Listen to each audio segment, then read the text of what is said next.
yapay zekayı kullanarak tamamen stok görüntülerden oluşan kurgulu bir şekilde video hazırlayacağız. Bu işlem için 2 tane yapay zeka sitesinden faydalanacağız. Şimdi ilk olarak hazırlayacağımız videomuza kurgumuzu belirleyeceğiz. Kurgumuz için de ChatGPT yerine alternatif olarak bu siteyi kullanabilirsiniz. Sitenin linkini aşağıda açıklama kısmına da bırakacağım. Bildiğiniz gibi ChatGPT bu işlerde en iyisi. Malum son zamanlarda aşırı yüklenmeden dolayı bazen saatlerce bekleyebiliyoruz. O yüzden alternatif olarak gönül rahatlığıyla bu siteyi kullanabilirsiniz. Hemen gelelim hazırlamak istediğimiz videomuza göre hayali bir kurgumuzu yazalım. Eski dünya ağır siklet boks şampiyonu olan Serhat'ın hayat hikayesini anlatan bir kurgu hazırlamasını karşımızdaki robot arkadaştan rica edelim. Bu arada ben Türkçe yazdım. Bu sitenin Türkçe desteği de oldukça başarılı. Bize hemen saniyeler içerisinde kurgumuzu hazırladı. Şimdi bu kurgumuzu İngilizceye çevireceğiz. İsterseniz yapay zekadan çevirisini isteyebilirsiniz. Veya kullandığınız internet aracınızdan rahatlıkla çevirebilirsiniz. Şöyle hemen komple kurgumuzu bir seçelim. Mouse'umuzu sağ tıklayıp İngilizceye çevirmesini isteyelim. Hemen çevirimizi yaptıktan sonra da kopyalama işlemimizi yapalım. Evet, hiçbir şekilde uğraşmadan kurgumuzu bizim yerimize yapay zeka hazırlamış oldu. Şimdi hemen bu kurgumuzu yine yapay zekadan faydalanıp kolay bir şekilde video haline getireceğiz. Videomuz için de Pictory'yi kullanacağız. Yine bu sitenin linkini de aşağıda açıklama kısmına da bırakacağım. Şimdi ilk olarak bu siteye ücretsiz bir şekilde hesap açmanız gerekiyor. Üyelik işini de hallettikten sonra karşınıza böyle bir ekran gelmiş olacak. Zaten gördüğünüz gibi hangi içeriği videolara dönüştürmek istediğinizi size sormakta. Video komut dosyası bizim kullanacağımız bu olacak.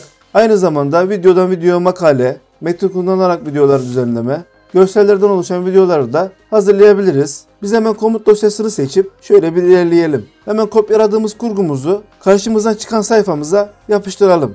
Hemen üst kısma da adımızı yazıp proset diyelim. Evet, burada bizim için videomuzda oluşturacağımız arka planımızı seçeceğiz. Ben hemen şöyle gün batımını seçtim. Select dediğimizde videomuzu yatay, dik ve kare olarak hangi ölçüde istiyorsanız birini seçip devam dememiz yeterli. Ben şöyle 16:9 yatayı seçtim. OK dedim. Evet, hazırladığımız kurgumuza göre tamamen stok görüntülerden oluşan videoları bizim için hazırlayacak. Evet, bu işlem yaklaşık 15-20 saniye civarında sürdü. Tabi hazırlayacağınız kurguya göre, görüntülerin yoğunluğuna göre bu işleminiz 1-2 dakika uzayabilir. Evet, yaklaşık 17 sahneden oluşan görüntüleri kurgumuza göre uyarladı. Şöyle sahnelere tek tek baktığımızda Rocky gibi elimizi kaldırmışız. Zorlu boks antrenmanları yapmışız. Çalışıp sonunda da kupayı kaldırmışız. Tabi görüntülerimizi incelediğimizde ufak tefek hatalar harici bence oldukça başarılı. Mesela profesyonel boksta kupa değil kemer verilir.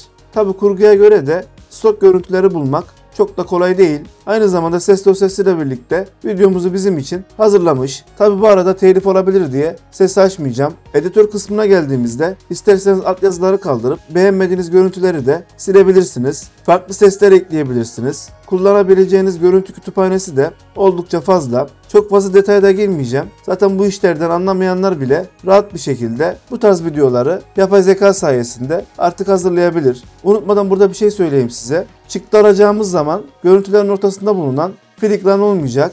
Ücretsiz kullandığımız için sitenin ismi yazılı bir şekilde filigranı gelecek. Çıktı almamız için de Generate'e gelip videoyu seçip çıktı işlemimizi, render işlemimizi kısa zaman içerisinde alacak. Son olarak ücretsiz bir şekilde 3 defa deneme hakkınız var. Eğer hoşunuza giderse aylık veya yıllık olarak standart veya premium paketlerden bir tanesini satın alıp bu tarz işlerde kullanabilirsiniz. Tabii ki çok profesyonellik beklememek lazım. YouTube ve sosyal medyada stok görüntüleri kullanıp içerik üreten kanallar var. Bu site arkadaşlarımızın işine yarar diyelim. Videomuzu bitirelim. Kendinize çok iyi bakın. Kanalıma abone olmayı unutmayın. Sağlıcakla kalın.